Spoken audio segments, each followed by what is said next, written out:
इंदिरा गांधी की सरकार के समय साल 1968 में भगवान कृष्ण की जन्म स्थली कटरा केशव देव मंदिर की 13.37 एकड़ जमीन में से 2.7 एकड़ जमीन का मालिकाना हक शाही ईदगाह के पास चला गया।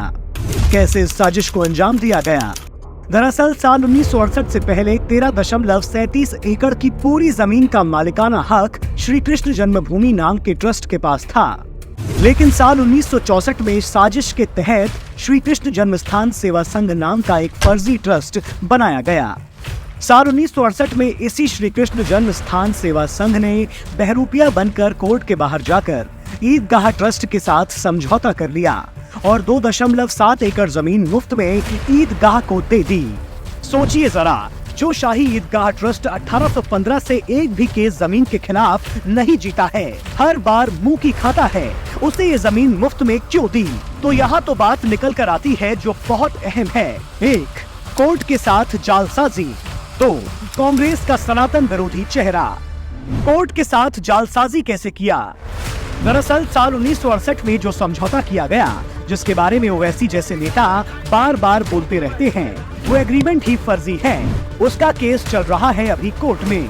दरअसल हुआ ये कि समझौते में ये लिखा गया कि Shri Krishna Janmasthan Seva Sangh, also known as Shri Krishna Janmabhoomi Trust, जबकि ये दोनों संस्थाएं अलग अलग हैं। जब ये संस्था ही अलग है, उसके पास जमीन का मालिकाना हक ही नहीं है।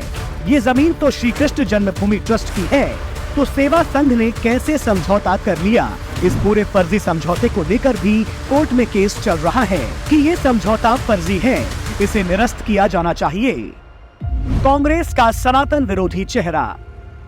जिस श्री कृष्ण जन्मस्थान सेवा संघ ने इस पूरे जालसाजी को अंजाम दिया, उसके पदाधिकारी थे कांग्रेस के नेता, एमपी के पूर्व सीएम डीपी मिश्रा और बिहार के पूर्व गवर्नर एमए अयंगर। क्योंकि जानकारों का कहना है कि ये लोग श्री कृष्ण जन्मस्थान सेवा संघ के पदाधिकारी थे।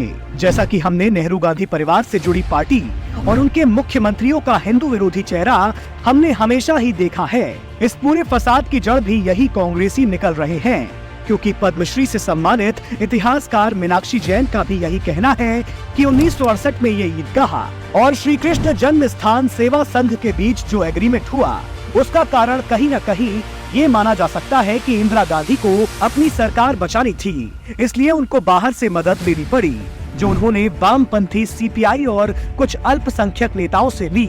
शायद उसी सहयोग के बदले इस पूरे षड्यंत्र को अंजाम दिया गया।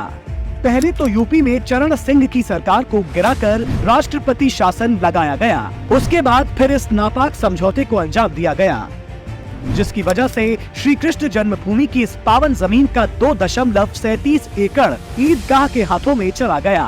सोचिए, ये वो जमीन है जिस पर हिंदुओं के आराध्य भगवान श्री कृष्ण का जन्म हुआ है।